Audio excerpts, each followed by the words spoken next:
અંબાજીના 8 number વિસ્તારમાં police પર પથ્થરમારો કરી હુમલો કરનાર 3 અસામાજિક તત્વોને પોલીસે કાયદાનો પાઠ ભણાવ્યો છે। રવિવારે સાંજે દંપતી સાથે માથાકૂટના બનાવમાં મધ્યસ્થી કરવા ગયેલી પોલીસની ટીમ અને વાહન પર આ તત્વોએ જીવલેણ હુમલો કર્યો હતો, જેનો વિડીયો સોશિયલ મીડિયા પર વાયરલ થતાં રોષ ફેલાયો હતો। અંબાજી પોલીસે અલગ અલગ ટીમો બનાવીને દિનેશ, વિકાભાઈ અને કાળુભાઈ નામના 3 આરોપીઓની ધરપકડ કરી છે। ગઈકાલે પોલીસ દ્વારા ઘટના સ્થળે આખા બનાવનું રિકન્સ્ટ્રક્શન કરવામાં આવ્યું હતું, જેમાં આરોપીઓને જાહેરમાં લઈ જઈ તેમની પાસે માફી મંગાવવામાં આવી હતી।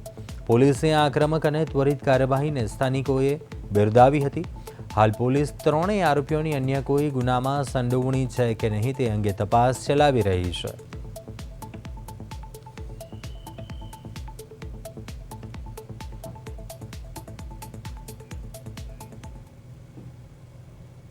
ભાઈ હેડ કોન્સ્ટેબલ હતા એને જે બનાવ બાબતે પૂછતા એ એકદમ ઉશ્કેરાઈ ગયેલ અને પોલીસ સાથે જીભાજોડી અને બીભત્સ વર્તન કરવા લાગેલ અને અચાનક પોલીસ ઉપર પથ્થરથી લાકડી વડે હુમલો કરેલ અને સરકારી બોલેરો ગાડીને નુકસાન કરેલ હતું।